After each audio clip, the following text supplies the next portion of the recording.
আজ আমি আলোচনা করব আবেগ, ইমোশন এবং আবেগের শ্রেণীবিভাগ, ক্লাসিফিকেশন অফ ইমোশন।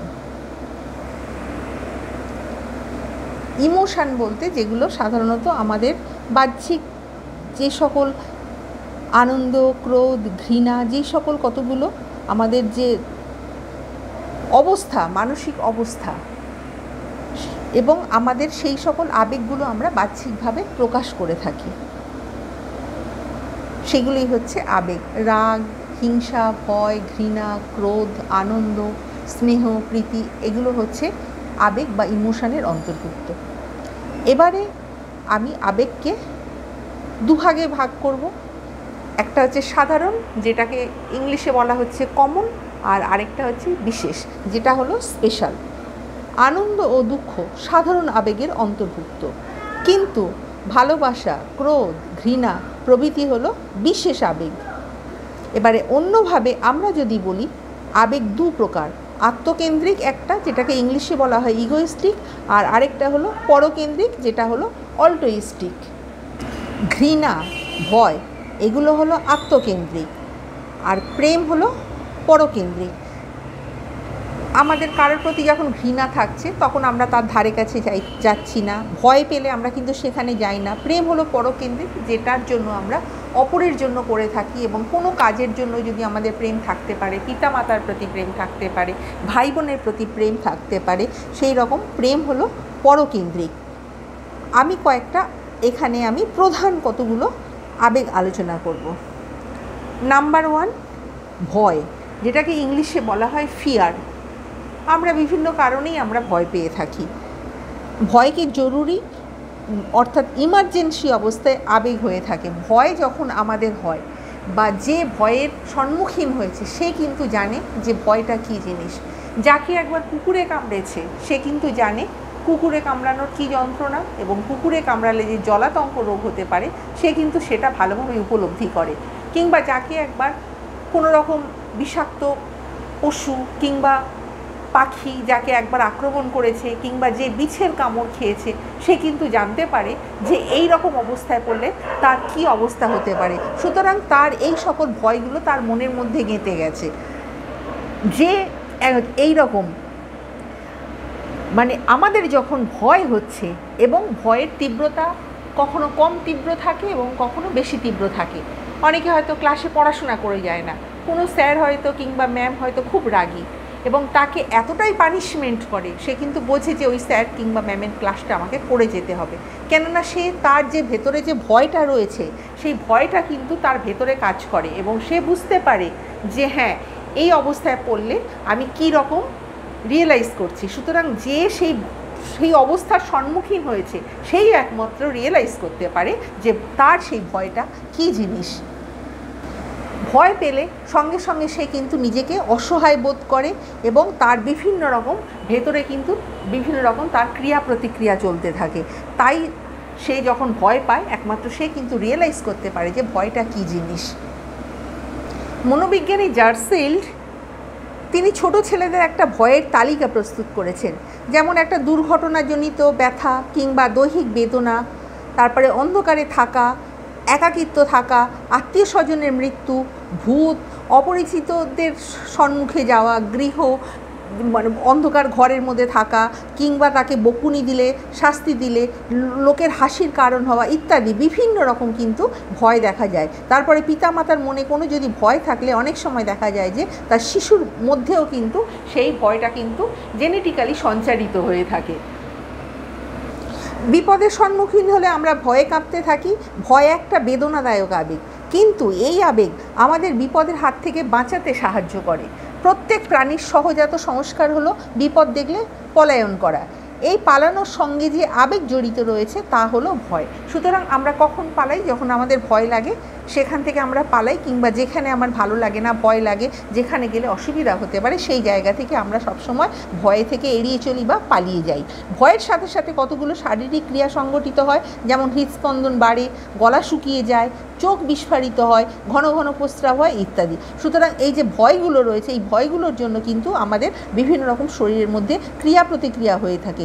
কল্পিত ভয় বা কল্পিত বিপদকে আমরা পছন্দ করি, কারণ ভয়ের থেকে পলায়ন করার সাধ্য এখানে জয় করার মধ্যে একটা আনন্দ রয়েছে। আমরা যখন গল্প পড়ি সেখান থেকে সেই সব এইখানে যে একটা যে রোমান্টিকতা থাকে, দুঃখ বিষাদ, তার মধ্যে কিন্তু একটা আনন্দ লাগে। কিন্তু রিয়েল লাইফে আমরা যখন সেগুলো ফেস করি, সেইগুলো কিন্তু খুবই কষ্টকর এবং কষ্টসাধ্য। সুতরাং গল্পের জীবন, গল্প পড়ে যে উপলব্ধি আর রিয়েল লাইফে যে উপলব্ধি, দুটোর মধ্যে কিন্তু আকাশ পাতাল পার্থক্য রয়েছে। সুতরাং রোমাঞ্চকর কাহিনী, ভয় পড়লে সবই ঠিক আছে, কিন্তু তার মধ্যেও সে ভয়টা আলাদা। কিন্তু রিয়েল লাইফে আমরা যখন সেইটা উপলব্ধি করছি, সেটা কিন্তু মারাত্মক দুর্বিষহ হয়ে ওঠে। ভয়ের যখন কোনো হেতু না থাকছে, তখন তাকে বলা হচ্ছে আতঙ্ক, যেটা বলা হয় ফোবিয়া। যেমন বদ্ধ স্থানের ভয়, মুক্ত স্থানের ভয়, উচ্চ স্থান থেকে পতনের ভয়, ভিড়ের ভয় ইত্যাদি। সুতরাং আমরা যখন পুজোর সময় প্রচণ্ড ভিড় হয়, কিংবা কোনো রকম মেলা বসলে যেখানে প্রচণ্ড ভিড় রয়েছে, সেই ভিড়েতে দেখে আমরা কিন্তু অনেক সময় ভয় উপলব্ধি করে থাকি। নাম্বার 2, রাগ, অ্যাঙ্গার। কোনো ইচ্ছা পূরণে বাধাপ্রাপ্ত হলে আমাদের রাগ হয়। বিশেষত এই ইচ্ছা পূরণ যদি কোনো ব্যক্তি বা বস্তু বাধাস্বরূপ হয়, তখন আমরা জানি যে ওই বাধাকে অতিক্রম করার জন্য শাস্তি আমাদের আছে। যে শ্রমিক তার যন্ত্রের উপর রাগ করে, সেই শ্রমিক কী করছে, সে কিন্তু কখনো বারবার সে ব্যর্থতার সম্মুখীন হয়ে তখন দেখা যাচ্ছে সে নিজের উপর রাগ করছে। যন্ত্রটা হয়তো খারাপ, তখন দেখা যাচ্ছে সে কিন্তু নিজের উপর রাগ করছে। ভয়ের সঙ্গে সঙ্গে তুলনা করলে রাগ আমাদের আরও শক্তিশালী হয় এবং এর বহিঃপ্রকাশও প্রচণ্ড হয়। সুতরাং আমরা যখন রাগটা চেপে রেখে দিই, তার কিন্তু একটা না একটা সময় দেখা যায় যে বহিঃপ্রকাশও হয়ে যাচ্ছে। বিভিন্ন ব্যক্তিদের রাগের বহিঃপ্রকাশ বিভিন্ন রকম হয়ে থাকে। যেমন বাচ্চাদের রাগ হলে তারা হাত পা ছড়ে, দাঁত কিরমির করে, জিনিস ছোঁড়াছুড়ি করে, মারধর করে, এই রকম। আর অশিক্ষিত লোক রাগের সময় কিন্তু গালি দিয়ে থাকে, ঝগড়া করে ইত্যাদি। আর মার্জিত রুচি সম্পন্ন সে যদি হয়, তাহলে রাগ করলে বাঁকা কথায় সে প্রশ্নের জবাব দিয়ে দেয়, কিংবা ব্যঙ্গ করার ভঙ্গিতে কথা বলে। অনেক সময় ঘর ছেড়ে চলে যায়। আমরা দেখা যেত যে অতি শৈশবে, খুব বাচ্চার সময় দেখা যেত শিশুর রাগের প্রকাশ দেখা যেত। সেখানে দেখা যায় শিশু যখন আপন মনে খেলছে, তখন হাত পা ছড়ে, যখন তাকে কেউ বাধা দেয়, সে তখন কিন্তু রাগ করে কান্নাকাটি শুরু করে দেয়। শিশুর কয়েকটা রাগের কারণ রয়েছে। যেমন দেখা যায় যে জোর করে শিশুকে যদি স্নান করানো হয়, সে কিন্তু রেগে যায়। জোর করে খাওয়ানো হলে সে রেগে যায়। আবার অন্য ছেলেদের সঙ্গে খেলার সময় খেলনা নিয়ে মতবিরোধ হলেও দেখা যায় যে শিশু রাগ করছে, ঝগড়া করছে। শিশু যত বড় হবে, তার রাগের প্রকাশভঙ্গিও কিন্তু ততই কিন্তু পরিবর্তন হতে থাকবে। সে তার পরিবেশের সঙ্গে নিজেকে খাপ খাইয়ে নিতে শেখে। ইচ্ছা পূরণে বাধা পেলে সে সহ্য করে। যত বয়ঃপ্রাপ্ত হবে, সে দেখতে পায় যে পৃথিবীতে কিছু অপূর্ণ বাসনা থাকবেই, তাই তখন সে আর আগের মতো রাগ করে না। সুতরাং যে যত প্রাপ্তবয়স্ক হবে, যে যত ম্যাচিওর হবে, সে কিন্তু তার আস্তে আস্তে সেই রাগের পরিমাণটা কমে যাবে। কেননা সব কিছু আশা আকাঙ্ক্ষা কখনোই পূরণ হয় না। এইটা যখন সে বুঝতে শিখবে, তখন কিন্তু তার রাগের পরিমাণটা কমে যাবে। ক্ষুধার্ত বা ক্লান্ত অবস্থায় আমরা একটু কিছু ত্রুটি দেখলেই কিন্তু আমরা সঙ্গে সঙ্গে রেগে যাই, কিন্তু বিশ্রামের সময় সেই ত্রুটি একটা সামান্য মনে হয়।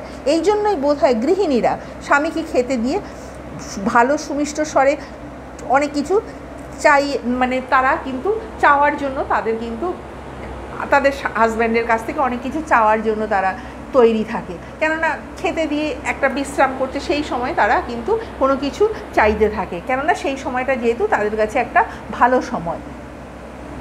ভয় এবং রাগের মধ্যে আমরা যখন তুলনা করছি, তখন দেখা যাচ্ছে ভয়ের সময় ভীত ব্যক্তি পলায়ন করছে, আর রাগের সময় আক্রমণ করার জন্য খুব জোরে অগ্রসর হচ্ছে। ভয়ের সময় ব্যক্তি নিজের অসহায়ত্ব উপলব্ধি করে, কিন্তু রাগের সময় নিজেকে খুব শক্তিশালী বলে তখন সে সবার কাছে প্রকাশ করে। ভবিষ্যৎ বিপদের আশঙ্কায় ভয়ের সৃষ্টি হয়, কিন্তু রাগ হয় পূর্বে রূঢ় ব্যবহার ইত্যাদির জন্য। হয়তো কোনো কারণে অশান্তি হয়েছিল, কোনো কারণে পূর্বে কোনো কিছু খারাপ কিছু হয়েছিল, তার জন্য কিন্তু রাগ হতে পারে।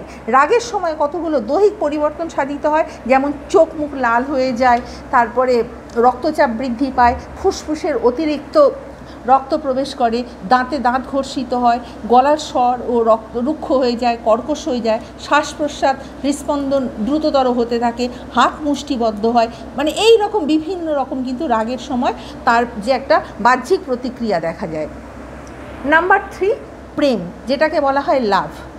প্রেম পরকেন্দ্রিক, এটা রাগ বা ভয়ের মতো কিন্তু আকস্মিক নয়। প্রেমের সঙ্গে কাম জড়িত, যৌন আবেদনের সঙ্গে অঙ্গাঙ্গিভাবে জড়িত। তবে বৃহত্তর দৃষ্টিতে এই প্রেমকে শুধু প্রেম বলে না, মাতা পিতার প্রতি ভালোবাসা, ভাই বোন ও বন্ধুর প্রতি ভালোবাসাকেও আমরা প্রেম বলতে পারি। প্রেম অপরকে কেন্দ্র করে উদ্ভূত হয় এবং যে প্রেমিক ব্যক্তি সে নিজের সুখ স্বাচ্ছন্দ্যের প্রতি না তাকিয়ে প্রেমাস্পদকে স্বাচ্ছন্দ্য দিতে চায়। আবার দেখা যায় যে প্রেম তীব্র হলেও প্রেমাস্পদের জন্য ব্যক্তিবিশেষে সে কিন্তু সর্বস্ব ত্যাগ করে। সুতরাং যার মধ্যে প্রেম থাকবে এবং যার প্রতি প্রেম থাকবে দেখা যাবে তার জন্য কিন্তু সে সব কিছু করতে রাজি থাকে। জন্মের পর দেখা যাচ্ছে শিশু তার মাকে প্রথম ভালোবাসতে শেখে। মায়ের কোল শিশুর কাছে শান্তি এবং নিরাপত্তা। ফ্রয়েড বলেছেন যে কোনো ভালোবাসাই দৈহিক কামনা সংজাত। শিশু প্রথমে নিজের অঙ্গ প্রত্যঙ্গকে ভালোবাসে, তারপর তার মায়ের প্রতি তার ভালোবাসা জন্মায়। ধীরে ধীরে তার ভালোবাসার পরিধি বাড়তে থাকে, আত্মীয় স্বজন, বন্ধুবান্ধব, সে এইভাবে অনেককেই সে ভালোবাসতে শেখে। শিশুর কাছে যৌন চেতনা স্পষ্ট নয়, কিন্তু ফ্রয়েডের মতে ভালোবাসার মূলে রয়েছে যৌন কামনা। সকল মনোবিজ্ঞানী ফ্রয়েডের এই মত গ্রহণ করেননি।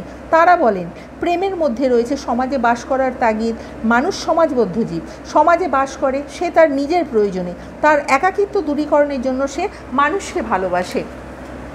এইবার ঘৃণা, হেট্রেড। ঘৃণা হলো আত্মকেন্দ্রিক অনুভূতি, এটা প্রেমের বিপরীত। ম্যাকডুগাল বলছেন ঘৃণা হলো জটিল আবেগ, এর মধ্যে রাগ, ভয়, বিরক্তি প্রভৃতি আবেগ মিশে রয়েছে। যাকে আমরা ঘৃণা করি তাকে দেখলে বিরক্তি বোধ করি, তার উপস্থিতিতে আমাদের রাগ হয়ে থাকে। নাম্বার 5, আনন্দ, অ্যামিউজমেন্ট। ভয় ও রাগের থেকে এই আবেগ সম্পূর্ণ আলাদা। মানুষ কেন হাসে? এর উত্তর এটা জানার জন্য অনেকেই চেষ্টা করেছেন। আবেগের সময় বিভিন্ন রকম দৈহিক পরিবর্তন হয়, যেমন হৃস্পন্দন, নাড়ির গতির বেগের পরিবর্তন, মস্তিষ্ক তরঙ্গের পরিবর্তন ইত্যাদি সব দেখা যায়। নাম্বার 6, শ্বাসক্রিয়ার পরিবর্তন। আবেগের সময় শ্বাস গ্রহণ এবং ত্যাগের অনুপাতের পরিবর্তন হয়। আমরা যখন খুব জোর রেগে যাই তখন কিন্তু আমাদের শ্বাস প্রশ্বাসের গতি আমাদের কিন্তু পরিবর্তন হতে দেখা যায়।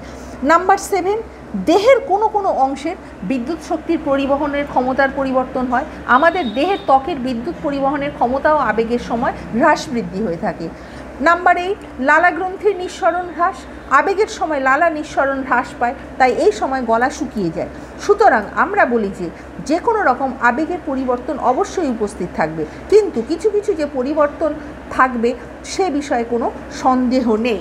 সুতরাং আমরা উপসংহারে বলতে পারি আমাদের যে ইমোশানগুলো রয়েছে, যে আবেগগুলো রয়েছে, সেই আবেগ ছাড়া কখনো মানুষের জীবন চলতে পারে না। এবং এই আবেগের যারা এই সব ইমোশানের বশবর্তী হয়েছে এবং এই ইমোশানের যারা বশবর্তী হয়ে কাজ করছে এবং যারা এটা ফেস করেছে তারাই বুঝতে পারে কোন পরিস্থিতিতে কী রকম হতে পারে। আর যারা এই সকল ইমোশান বা আবেগের রাগ, দুঃখ, ভয় যে পরিস্থিতি অনুযায়ী যারা কিন্তু ফেস করেনি তারা কিন্তু সত্যিকারের তারা সেগুলো উপলব্ধি করতে পারে না। আমার ভিডিও তোমাদের ভালো লাগলে লাইক, কমেন্ট, শেয়ার এবং সাবস্ক্রাইব করতে ভুলো না। নেক্সট টাইম আমি আরও একটা নতুন ভিডিও নিয়ে তোমাদের সামনে উপস্থিত হব।